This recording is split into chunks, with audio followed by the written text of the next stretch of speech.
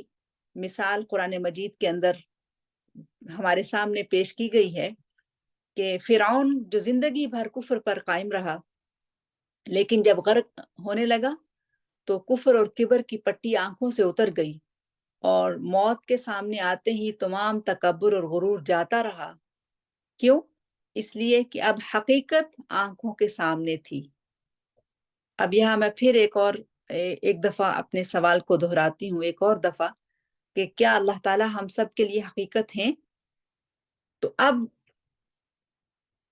جب یہ ایک حقیقت اس کی آنکھوں کے سامنے آئی، موت سے اس کا سامنا ہوا، تو اس وقت بھی اس نے کہا آمنت انہ لا الہ الا الذی آمنت به بنو اسرائیل وانا من المسلمین، سورہ یونس آیا نمبر 90. اب یہ فرعون کا اقرار ہے. وہ کہتا ہے میں ایمان لے آیا اس الہ پر کہ معبود حقیقی اس کے سوا کوئی نہیں ہے جس پر بنی اسرائیل ایمان لائے، اور میں بھی سر اطاعت جھکا دینے والوں میں سے ہوں. اب یہی وہ نام ہے، یہی وہ کلمہ ہے جس کا اقرار دشمن وہ کہ جو زندگی بھر کفر پر قائم رہا، وہ بھی اب موت کے وقت کر رہا ہے. آمنت انہ لا الہ الا الذی،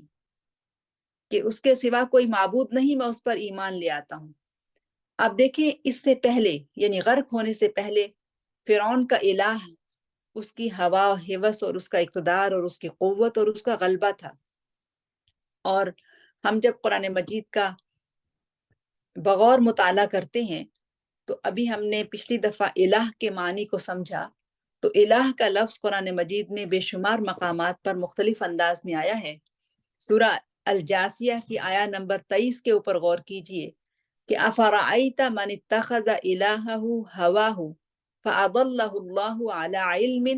وختم علی سمعہ وقلبہ وجعل علی بصرہ غشاوۃ فمن یہدیہ من بعد اللہ افلا تذکرون. افرأیت من اتخذ الہہ ہوا، الہہ ہوا یعنی بھلا آپ نے اس کو بھی دیکھا جو اپنی خواہش کا بندہ بن گیا، یعنی اس نے اپنی خواہش کو اپنا الہ بنا لیا. تو اب اس آیت کی روشنی میں ہم دیکھیں کہ فرعون کا الہ بھی دراصل اس کی اپنی خواہش تھی، اور اس نے اپنے آپ کو معبود سمجھا، اور اس نے یہ اعلان کیا انا ربکم الاعلی، اور اس نے یہ بھی اعلان کیا اپنی قوم کے سامنے کہ ما علمت لکم من الہ غیری، یعنی میں نہیں جانتا کہ میرے علاوہ بھی تمہارا کوئی معبود ہو سکتا ہے، تمہارا کوئی الہ ہو سکتا ہے. اب دیکھیے کہ اس سے پہلے تو وہ خود اپنے آپ کو الہ کے روپ میں پیش کر رہا ہے، لیکن جب موت سے اس کو گزرنا پڑتا ہے، جب موت کا ذائقہ اس کو چکھنا پڑتا ہے، تو پھر اس وقت کا یہ اقرار اس کے کسی کام نہیں آتا. اب یہاں پر غور کیجئے کہ مومن اور کافر کے عقیدہ اور عمل میں کیا فرق ہے. ایک ہی طرح کے الفاظ دو انسانوں نے ادا کیے. ایک نبی اللہ یوسف ہیں، انہوں نے جب کہا کہ لا الہ الا انت سبحانک انی کنت من الظالمین، تو ان سے یہ کلمات قبول کر لیے گئے. لیکن فرعون جب موت کے وقت یہ کہتا ہے کہ آمنت انہ لا الہ الا الذی آمنت بنو اسرائیل وانا من المسلمین، تو اس سے یہ الفاظ قبول نہیں کیے جاتے. تو معلوم یہ ہوتا ہے کہ اس میں فرق یہ ہے کہ فرعون نے آزمائش سے قبل اس الہ کو نہیں پہچانا تھا، اور یہ الفاظ موت کے وقت اس کے کام نہ آئے. جبکہ یونس علیہ السلام آزمائش کی گھڑی آنے سے پہلے اللہ تعالیٰ کو پہچانتے تھے، اللہ تعالیٰ کا تعارف رکھتے تھے. تو اس لیے آزمائش کے وقت یہ کلمات ان کی نجات اور کامیابی اور بچاؤ کا سبب بن گئے۔ اور پھر اللہ سبحانہ و تعالیٰ ان کے حق میں سورہ صافات میں یہ فرماتے ہیں فَلَوْلَا أَنَّهُ كَانَ مِنَ الْمُسَبِّحِينَ لَلَبِثَ فِي بَطْنِهِ إِلَى يَوْمِ يُبْعَثُونَ۔ اب اگر وہ یعنی یونس علیہ السلام تسبیح کرنے والوں میں سے نہ ہوتے تو روز قیامت تک اسی مچھلی کے پیٹ میں رہتے۔ سبحان اللہ۔ تو آپ نے فرق محسوس کیا اور اس بات پر غور بھی کیا ہوگا، اور انشاءاللہ ہم اس پر غور کرتے رہیں گے کہ یہ وہ نام ہے اور یہ وہ کلمہ ہے جس کا تعارف ہم پڑھ رہے ہیں، یہ دراصل مصیبت اور پریشانی میں کام آنے والا کلمہ ہے، اور یہ وہ نام ہے کہ جو مصیبت اور پریشانی اور دکھ اور تکلیف کے لمحات میں مومن کا دست بازو بن جاتا ہے، مومن کی قوت ہوتا ہے، مومن اس کے اوپر ایمان لاتا ہے، اور ایمان صرف اس کا زبانی اور خالی نہیں ہوتا بلکہ وہ حقیقت کے روپ میں اس کو دیکھتا ہے، تو پھر اس کی مشکلیں اور اس کے مصائب اور اس کی پریشانیاں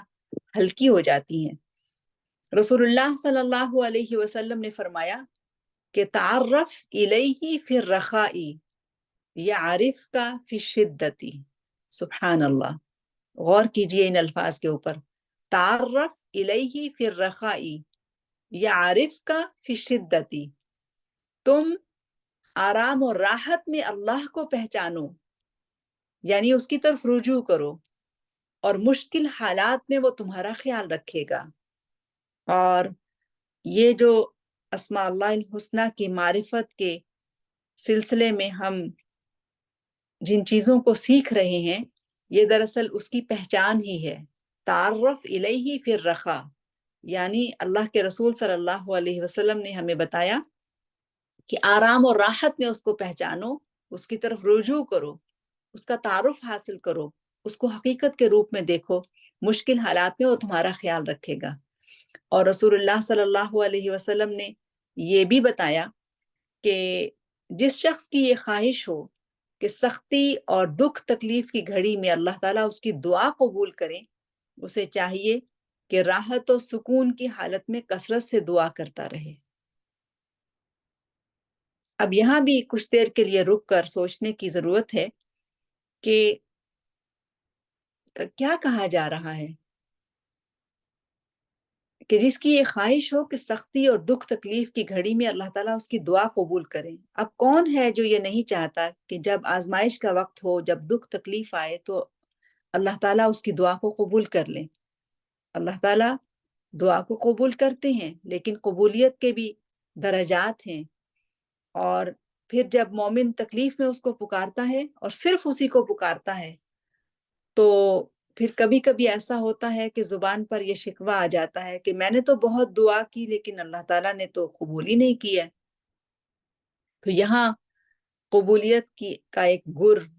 دعا کی قبولیت کا ایک طریقہ یہ بتایا جا رہا ہے کہ جب آرام اور راحت میں ہو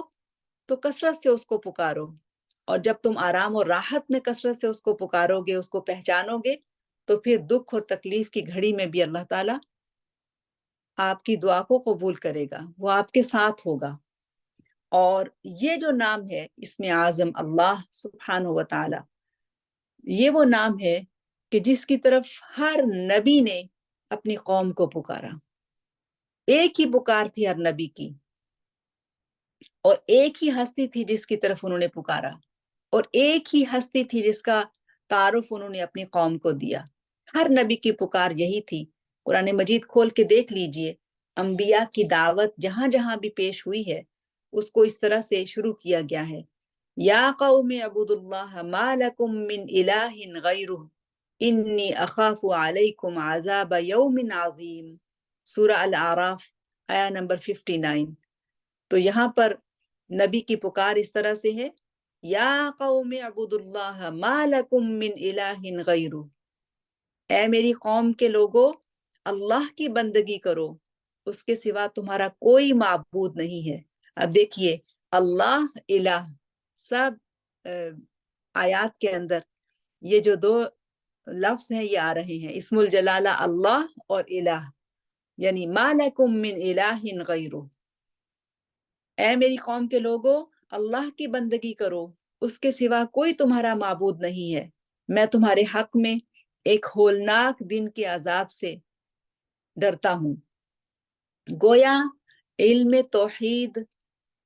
ہی تمام انبیاء کی دعوت کا نقطہ آغاز ہے۔ یہ بہت اہم بات ہے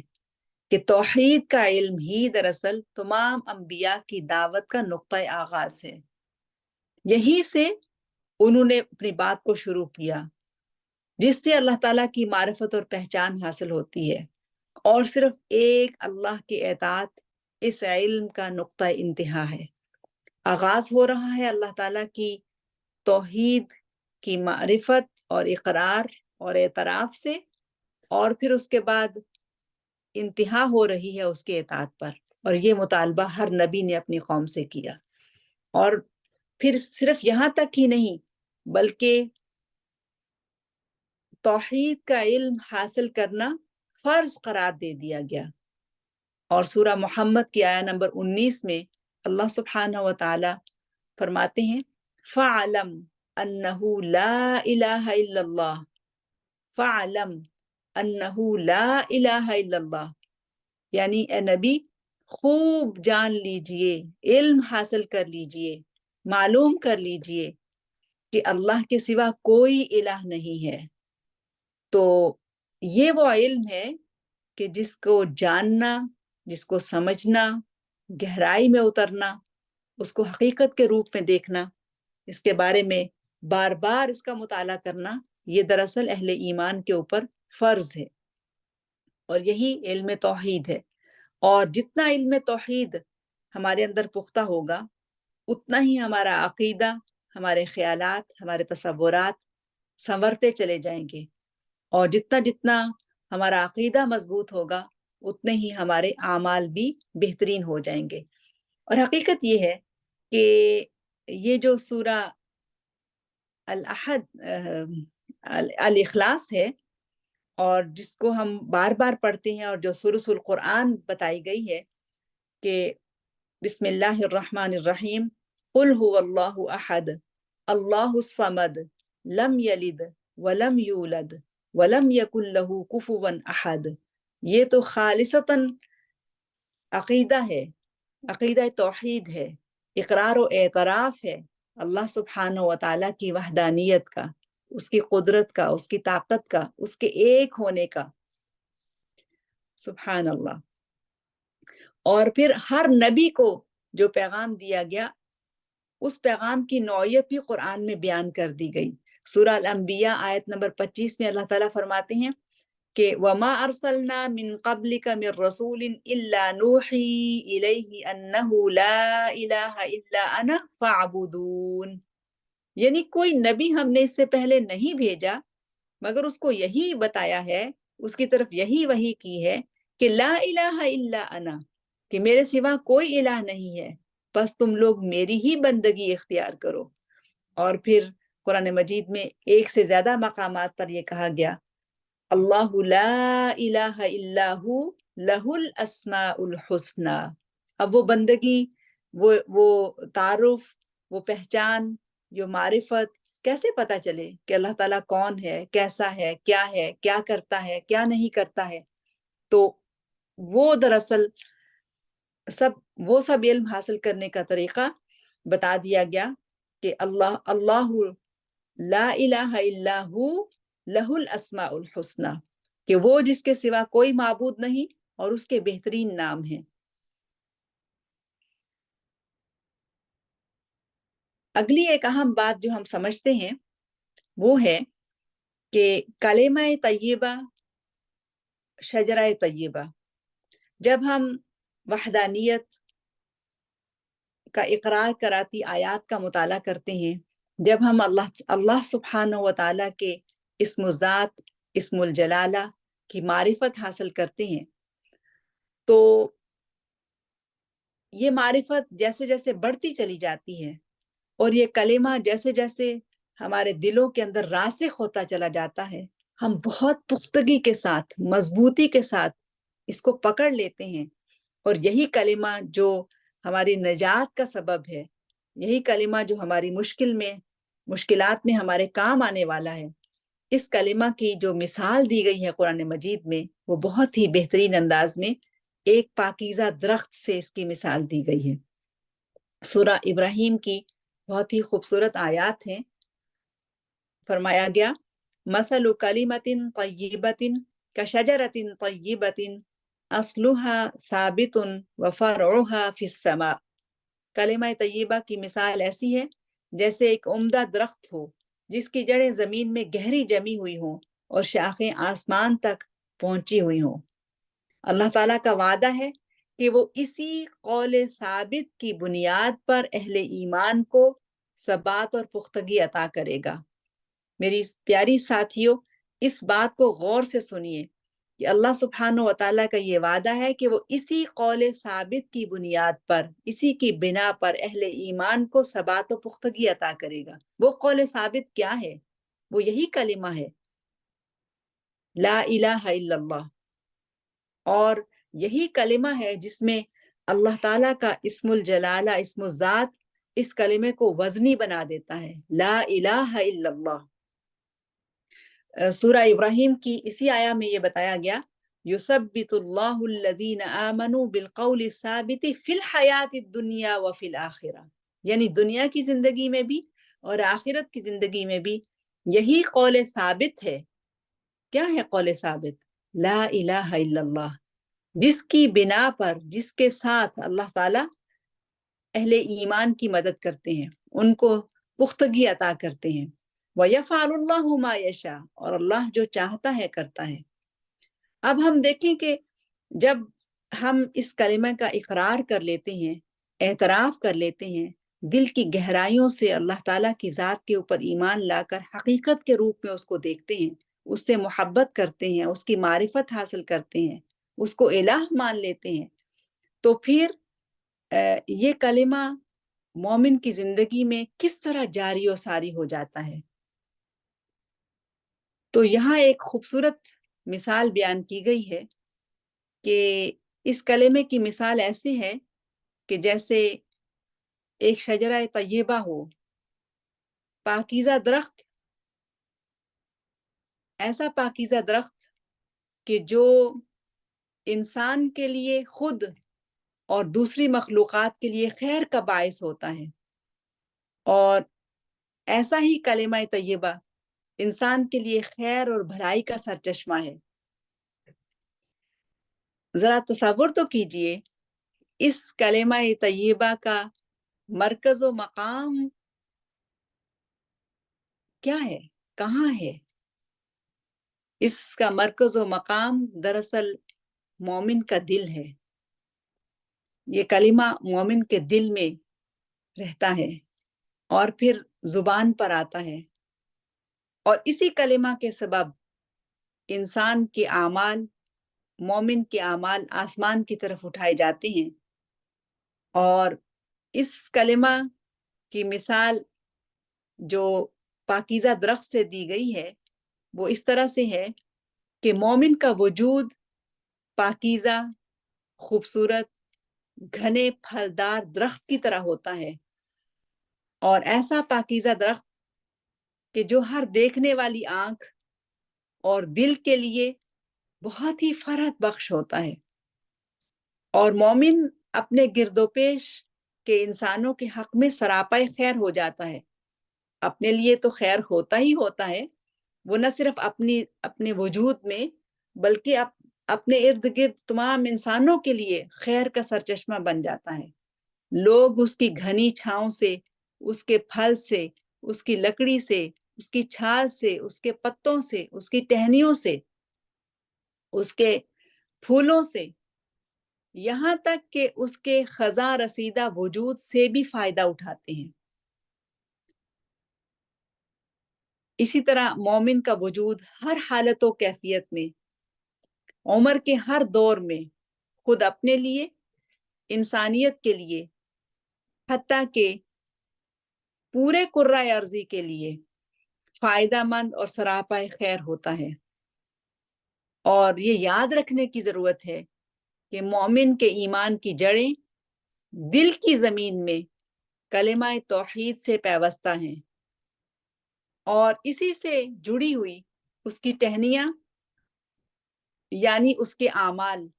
اس کو ہر وقت سرسبز و شاداب رکھتے ہیں، اوپر کو اٹھتے ہیں اور نشو و نما پاتے ہیں۔ جس طرح زرخیز زمین عمدہ بیج کو بہت جلدی قبول کرتی ہے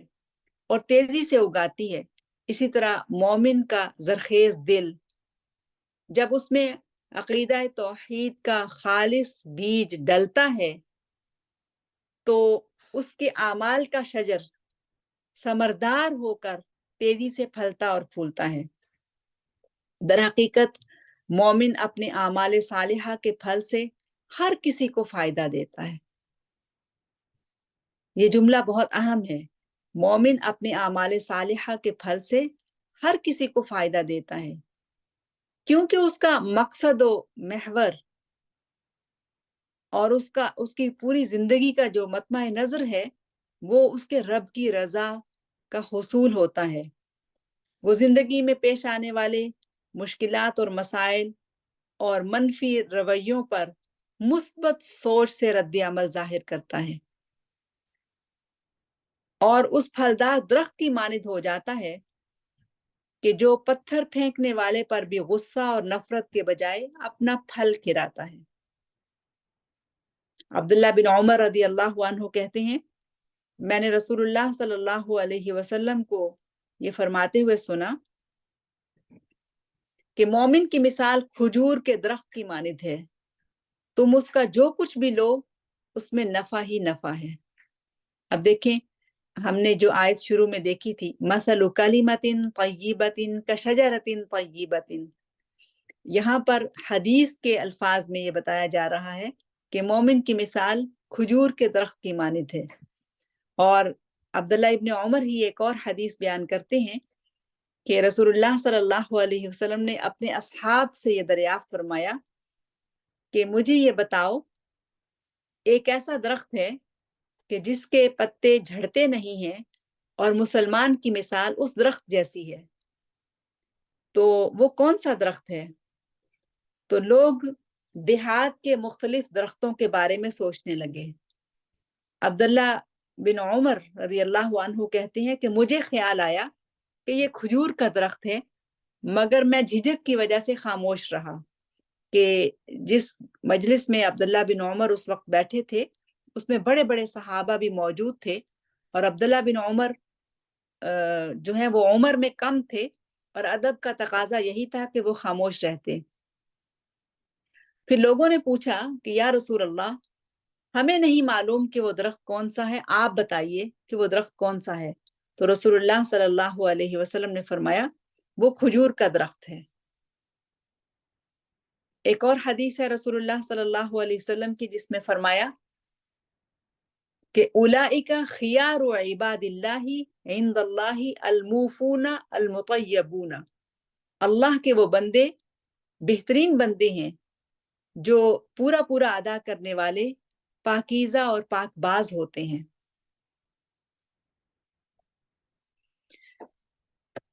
اگلی اہم بات جو اس کلمہ سے متعلق ہے وہ یہ ہے کہ یہ وہ کلمہ ہے، وہ کلمہ کہ جو اللہ سبحانہ و تعالی کی ذات کا اقرار کراتا ہے، اس کا تعارف دیتا ہے، لا الہ الا اللہ، اور یہ وہ نام ہے، یہ ایسا نام ہے اور ایسا کلمہ ہے کہ جو آگ سے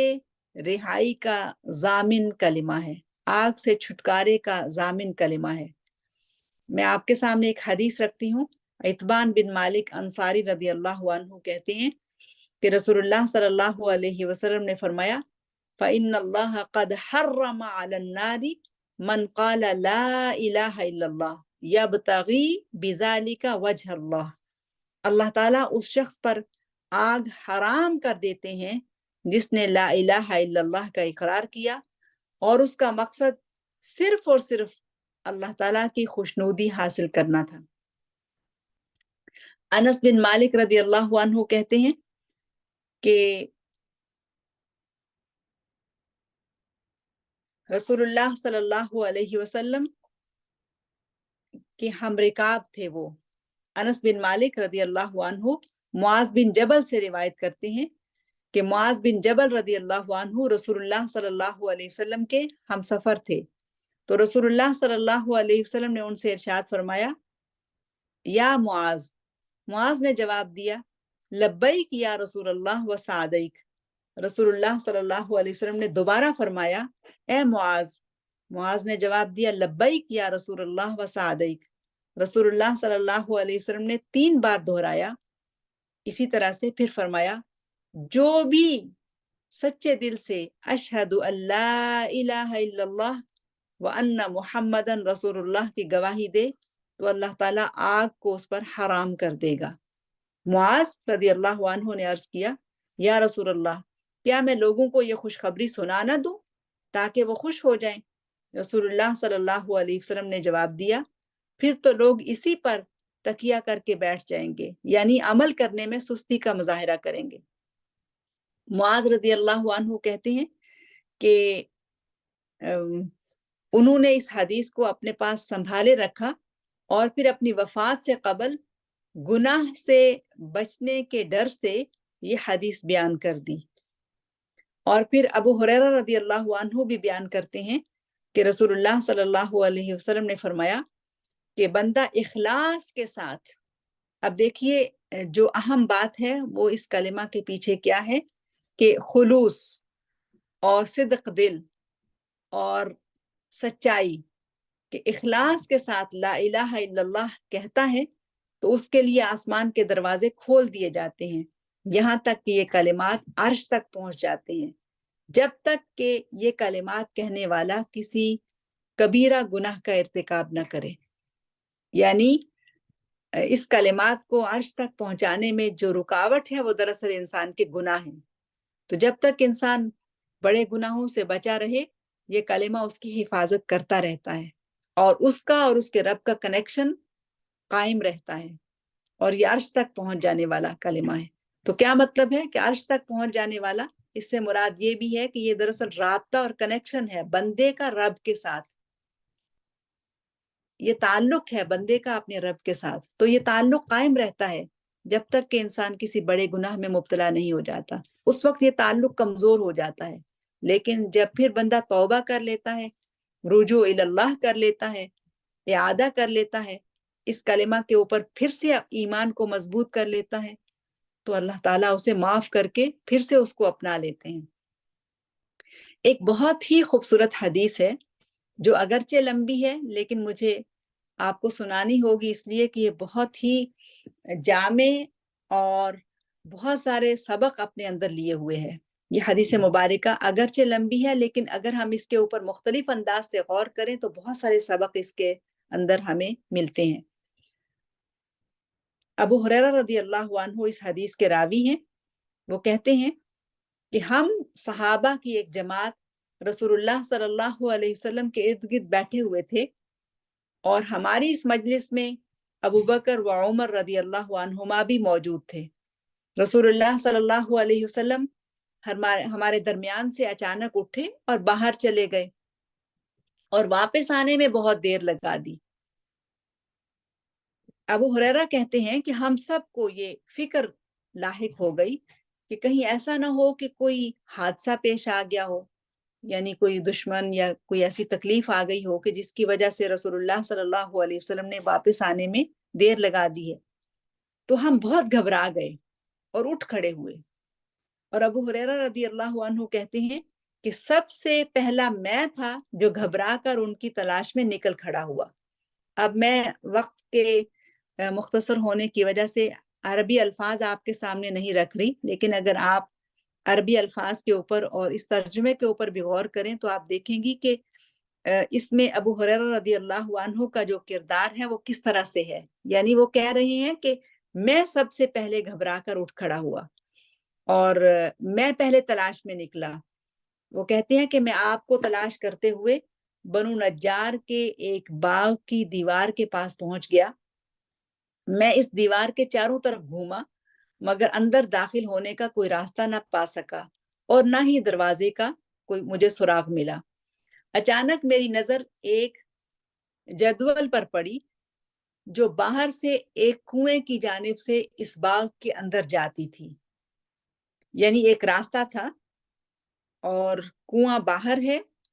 اور باغ کی دیوار ہے، اور وہ جو جدول ہے، وہ جو راستہ ہے، وہ کنویں کا پانی لے کر اندر جا رہا ہے، دیوار کے اندر جا رہا ہے۔ تو وہ کہتے ہیں کہ لومڑی کی طرح سمٹ کر میں اس نالی کے ذریعے سے، اس راستے کے ذریعے سے باغ میں داخل ہو گیا اور رسول اللہ صلی اللہ علیہ وسلم کے پاس پہنچ گیا۔ رسول اللہ صلی اللہ علیہ وسلم نے فرمایا، ابو ہریرہ، میں نے عرض کیا، جی ہاں یا رسول اللہ۔ رسول اللہ صلی اللہ علیہ وسلم نے پوچھا، تمہارا کیا معاملہ ہے، یعنی تم یہاں کیوں آئے ہو؟ میں نے عرض کیا، آپ ہمارے درمیان میں بیٹھے تھے، پھر آپ تشریف لے گئے اور واپس آنے میں دیر کر دی۔ ہمیں ڈر ہوا کہ کہیں آپ کو کوئی حادثہ نہ پیش آ گیا ہو، اور میں سب سے پہلے پریشان ہوا تھا۔ پھر میں آپ کی تلاش میں اس باغ کی چار دیواری تک پہنچ گیا اور ایک سوراخ سے لومڑی کی طرح اپنے بدن کو سمیٹ کر اندر داخل ہوا اور آپ تک پہنچ گیا۔ باقی سب حضرات میرے پیچھے پیچھے آ رہے ہیں۔ رسول اللہ صلی اللہ علیہ وسلم نے فرمایا، اے ابو ہریرہ، اور اپنے دونوں جوتے مجھے عنایت فرمائے اور پھر ہدایت فرمائی کہ میرے یہ دونوں جوتے لے جاؤ، اور جو کوئی بھی تمہیں اس دیوار کے پیچھے ملے اور وہ دل سے مکمل یقین کے ساتھ یہ شہادت دیتا ہو، لا الہ الا اللہ، تو اسے جنت کی خوشخبری سنا دو۔ ابو ہریرہ کہتے ہیں، وہاں سے نکل کر میں سب سے پہلے عمر رضی اللہ عنہ سے ملا۔ انہوں نے پوچھا، اے ابو ہریرہ، یہ دونوں جوتے کس کے ہیں؟ میں نے جواب دیا،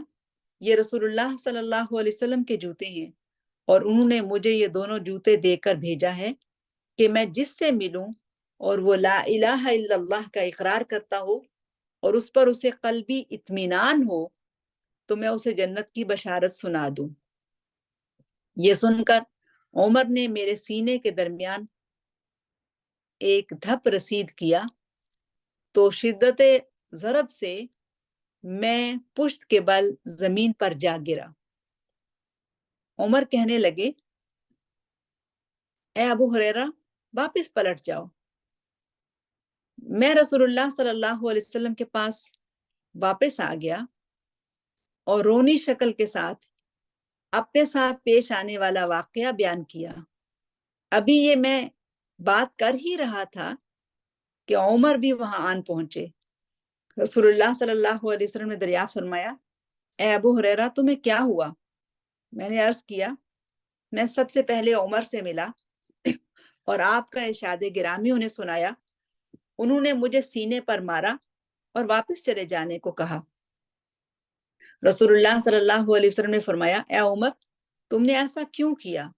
عمر کہنے لگے، میرے ماں باپ آپ پر فدا ہوں، کیا آپ نے ابو ہریرہ کو اپنے جوتے دے کر بھیجا تھا کہ جو شخص بھی کلمہ توحید کا اقرار کرے اور اسے اس پر قلبی ایقان بھی ہو، یقین بھی ہو، تو اسے جنت کی بشارت سنا دی جائے؟ رسول اللہ صلی اللہ علیہ وسلم نے فرمایا، جی ہاں۔ عمر نے عرض کیا، میرے ماں باپ آپ پر فدا ہوں، ایسا نہ کیجئے، مجھے خدشہ ہے کہ لوگ اسی کلمہ پر بھروسہ کرنے لگیں گے اور عمل سے کنارہ کش ہو جائیں گے۔ انہیں عمل کرنے دیجئے، یعنی وہ اعمال صالحہ اختیار کریں، وہ محنت کریں، وہ کوشش سے اللہ تعالیٰ کو راضی کرنے کی کوشش کریں۔ رسول اللہ صلی اللہ علیہ وسلم نے فرمایا، اچھا، پھر انہیں چھوڑ دو۔ تو آپ صلی اللہ علیہ وسلم نے عمر کی درخواست قبول فرما لی۔ یہ جو حدیث آپ کے سامنے میں نے رکھی ہے، جیسا کہ شروع میں نے کہا کہ یہ بہت سارے سبق لیے ہوئے ہیں، یہ صحیح مسلم کی حدیث ہے۔ اس میں جو باتیں ہمیں معلوم ہوئی ان میں سے ایک اہم بات یہ ہے کہ صدق دل کے ساتھ، سچائی کے ساتھ، معرفت کے ساتھ اللہ سبحانہ و تعالیٰ کا اقرار اور اعتراف کرنا اور اس کی بندگی کو اختیار کرنا۔ اور دوسری بات یہ کہ صحابہ کرام رضوان اللہ علیہم اجمعین کا رسول اللہ صلی اللہ علیہ وسلم کے ساتھ محبت کا انداز اور ان کے لیے فکر مندی۔ اور تیسری بات یہ کہ رسول اللہ صلی اللہ علیہ وسلم کے حکم کی تابع داری، کہ جب وہ ابو ہریرہ رضی اللہ عنہ کو پیغام دینے کے لیے بھیجتے ہیں تو کس طرح سے ان کی اطاعت کرتے ہیں، اور جوتے اس لیے دے کر بھیجے کہ یہ ایک پروف تھا کہ لوگ یہ نہ کہیں کہ ابو ہریرہ رضی اللہ عنہ اپنی طرف سے ہمیں آ کر یہ بات بتا رہے ہیں، بلکہ ان کے ہاتھ میں یہ جوتے تھے۔ مطلب یہ ہے کہ رسول اللہ صلی اللہ علیہ وسلم نے ان کو ایک نشانی دے کر بھیجا ہے کہ یہ پیغام انہی کی طرف سے آیا ہے، اور ان حالات میں کہ جب وہ ڈیسپریٹ ہو کر رسول اللہ صلی اللہ علیہ وسلم کو تلاش کر رہے تھے اور ان کو فکر تھی کہ کہیں ان کو کوئی نقصان نہ پہنچ گیا ہو، وہ سب ان کی تلاش میں نکل کھڑے ہوئے تھے، اور جوتے دے کر بھیجنے کا مطلب یہ تھا کہ انہیں پتہ چل جائے کہ ابو ہریرہ رضی اللہ عنہ رسول اللہ صلی اللہ علیہ وسلم سے ملاقات کر کے واپس آ رہے ہیں اور ان کا یہ پیغام ہمارے پاس لے کر آ رہے ہیں۔ تو یہ وہ حدیث مبارکہ ہے کہ جو ہمیں یہ بتاتی ہے کہ اس کلمہ کا وزن کتنا زیادہ ہے، اور صحابہ کرام رضوان اللہ علیہم اجمعین، خاص طور پر سیدنا عمر نے جب یہ کہا کہ آپ انہیں چھوڑ دیجئے، مطلب یہ تھا کہ لوگ صرف اس کلمہ کے اوپر بھروسہ نہ کرنے لگ جائیں، بلکہ وہ اس کلمہ کی حقیقت کو پانے کے لیے محنت کریں، اللہ تعالیٰ کی اطاعت اختیار کرنے کے لیے کوشش کریں، جدوجہد کریں۔ اور دیکھیے ایک اور حدیث جو جس سے ہم سب واقف بھی ہیں، اور ہم صبح و شام کے اذکار میں بھی اس حدیث کی روشنی میں پڑھتے رہتے ہیں، ذکر کرتے رہتے ہیں، تو اس میں انس بن مالک رضی اللہ عنہ روایت کرتے ہیں کہ رسول اللہ صلی اللہ علیہ وسلم نے فرمایا کہ جو شخص صبح کے وقت یا شام کے وقت یہ کلمات ادا کرے، اور وہ کلمات کیا ہیں؟ اللہم انی اصبحت اشہدک و اشہد حملۃ عرشک و ملائکتک و جمیع خلقک انک انت اللہ لا الہ الا انت وحدک لا شریک لک وان محمدا عبدک و رسولک۔ ذرا غور کیجئے ان کلمات کے اوپر کہ صبح و شام کے اوقات میں جو شخص یہ کلمات ادا کرے، اب اس کے اندر کیا ہے کہ اصبحت اشہدک و اشہد حملۃ عرشک و ملائکتک و جمیع خلقک انک انت اللہ لا الہ الا انت وحدک لا شریک لک، اللہ تعالیٰ کی توحید، اس کی وحدانیت۔ تو یہ کلمات جو شخص ادا کرے تو اللہ تعالیٰ اس کے 1/4 حصے کو آگ سے رہائی دے دیں گے، اور جو 2 مرتبہ یہ کلمات ادا کرے اللہ تعالیٰ اس کے آدھے حصے کو آگ سے رہائی عطا فرما دیں گے، اور جس نے 3 مرتبہ یہ کہا یعنی یہ کلمات ادا کیے تو اللہ تعالیٰ اس کے 3/3 حصے کو آگ سے رہائی نصیب کر دیں گے، اور جس نے 4 مرتبہ یہ کلمات کہے تو اللہ تعالیٰ اسے آگ سے مکمل طور پر رہائی عطا فرما دیں گے۔ تو آگ سے چھٹکارے کا ضامن یہ کلمہ ہے، یعنی اگر ہم میں سے کوئی بھی شخص، کوئی بھی مومن و مومنہ اللہ تعالیٰ کی سزا سے بچنا چاہتا ہے، آگ سے بچنا چاہتا ہے، تو اس کے لیے اس کلمہ کو پکڑ لینا لازم ہے، اس کی معرفت حاصل کرے، اس سے چمٹ جائے، اس کو پکڑ لے۔ سبحان اللہ۔ پھر نہ صرف یہ کہ یہ وہ کلمہ ہے جو اتنا پاورفل ہے اور اتنا طاقتور کلمہ ہے کہ جو آگ سے رہائی کا ضامن ہے، بلکہ مومن کو مشکلات اور مصائب سے نجات دلانے والا نام بھی یہی ہے۔ اور اس کی دلیل کیا ہے؟ اس کی دلیل بھی ہمیں رسول اللہ صلی اللہ علیہ وسلم کے کلام ہی سے اور ان کی گفتگو سے اور ان کی احادیث سے ملتی ہے۔ رسول اللہ صلی اللہ علیہ وسلم نے فرمایا،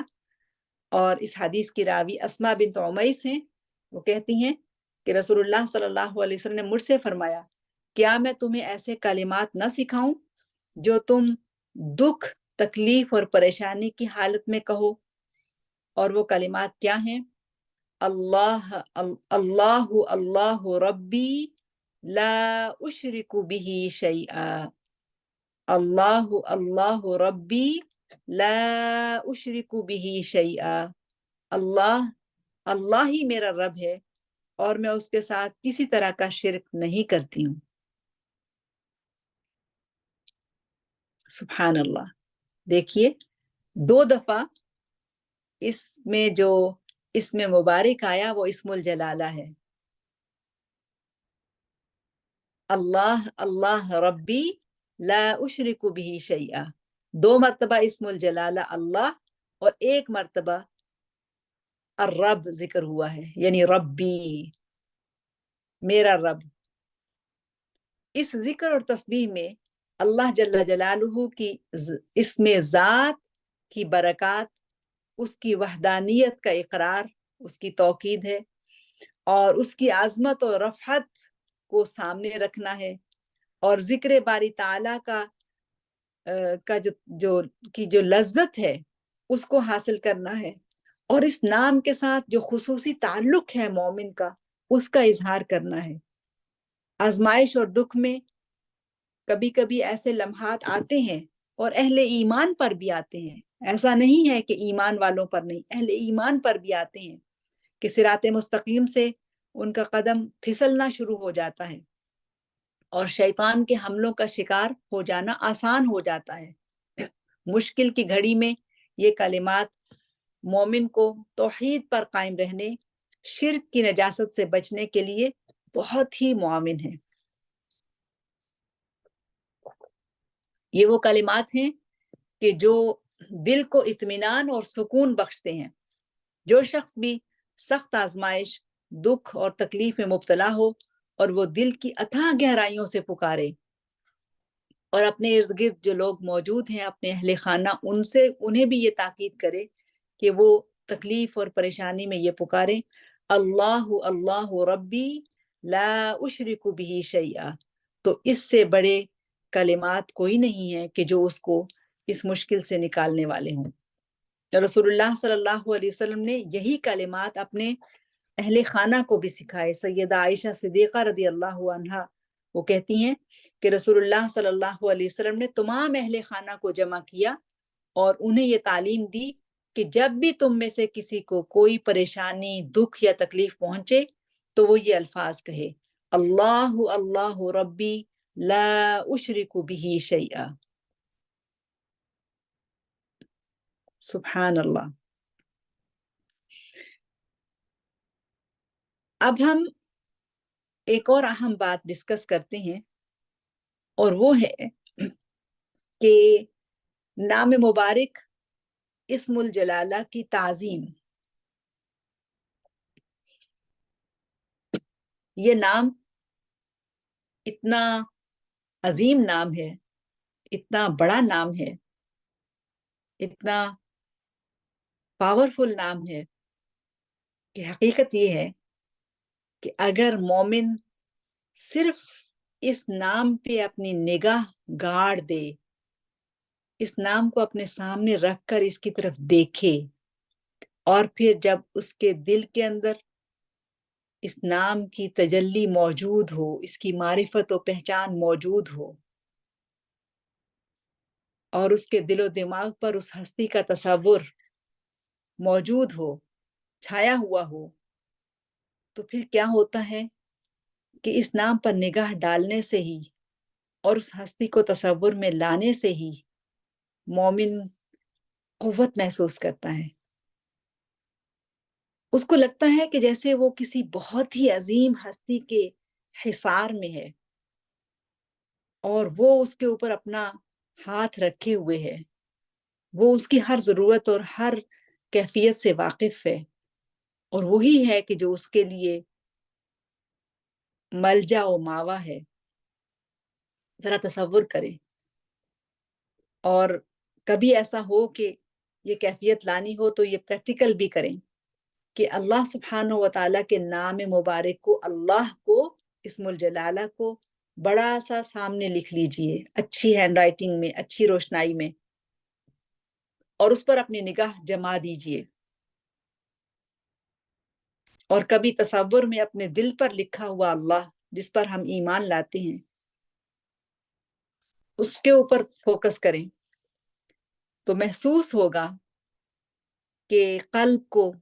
تقویت ملتی ہے، آنکھوں کو ٹھنڈک ملتی ہے اور روح تک اطمینان پاتی ہے۔ اللہ تعالیٰ کے اس نام کو معمولی اور ہلکا نہ لیا جائے۔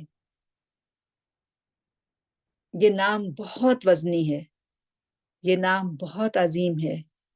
یہ نام بہت بڑا ہے، یہ صدا بہت بڑی صدا ہے۔ اللہ اکبر، اللہ اکبر۔ اور ایک تو ہے اس نام کی تعظیم اس انداز میں کہ اس کی عظمت کا استحضار کر کے اور اس کی قدرت اور طاقت کو پہچان کر اس کا بن جایا جائے۔ دوسرا پہلو اس کا یہ ہے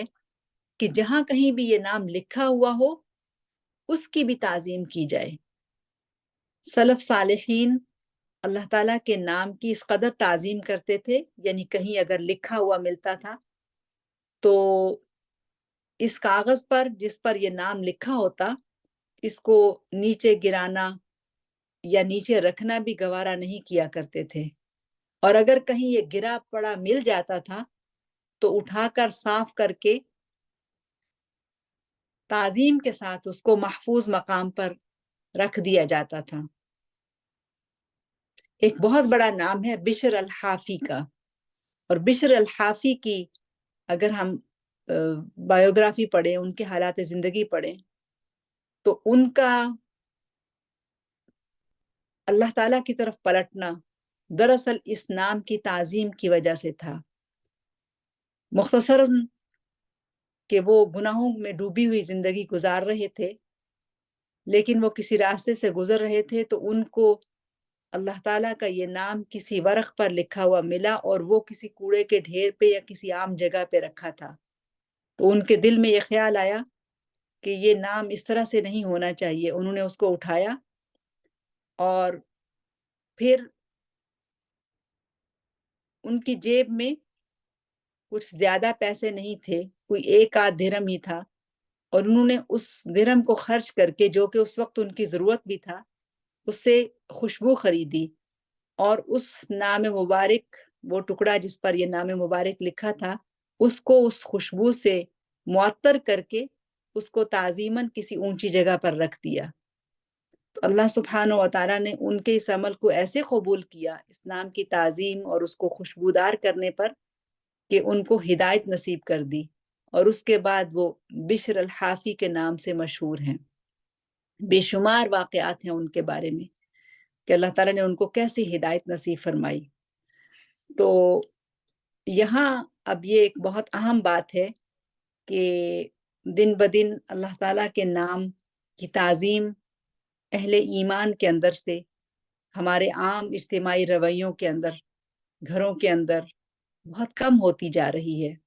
اللہ تعالیٰ کا نام بہت آسانی سے ہم لوگ لکھ دیتے ہیں، اور آنکھ کے اوپر بسم اللہ الرحمن الرحیم لکھا ہوتا ہے، آیات لکھی ہوتی ہیں، اسماء اللہ الحسنہ میں سے کچھ لکھا ہوتا ہے، اور وہ یوں ہی سڑکوں کے اوپر یا راستوں میں یا فرش کے اوپر یا ردی کی ٹوکری میں پڑا ہوتا ہے۔ اور کبھی کبھی ایسے اوراق کے جن کے اوپر یہ آیات یا احادیث یا اللہ تعالیٰ کا نام لکھا ہوتا ہے، اور انہی اوراق کو ہم کسی چیز کی صفائی کے لیے، جیسے اخبار ہو اس کے اوپر اللہ کا نام لکھا ہو اور اس کو شیشوں کی صفائی کے لیے استعمال کر لیا جائے، اس طرح کا عمل بھی ہو رہا ہے۔ اور اس پہلو پر بھی غور کیجئے گا کہ اللہ تعالیٰ کے نام کو یا ایک سے زیادہ ناموں کو یا اس کے ذکر پر مشتمل کچھ آیات کو خوبصورتی کے ساتھ فریم کر کے دیواروں پر لگا دیا جاتا ہے، لیکن جہاں وہ نام لٹک رہا ہے تزئین کے لیے، خوبصورتی کے لیے یا برکت کے لیے بھی، وہی پر کھلم کھلا اسی نام کی بے حرمتی اعمال کی شکل میں ہو رہی ہے، یعنی ایسے عمل وہاں پر کیے جا رہے ہیں کہ جو اس نام کی عظمت اور اس نام کی جو معرفت ہے اس کے بالکل برعکس ہیں۔ وہاں پر میوزک چلایا جاتا ہے، وہاں پر اس کے ساتھ ہی کچھ اور ننگی بےہودہ تصویریں رکھی ہوں گی۔ تو یہ کیا عجب بات ہے کہ نام میں اعظم اور جو اسم اعظم ہے اللہ، اس کی تعظیم اس طرح سے کم ہوتی چلی جا رہی ہے، اور دن بدن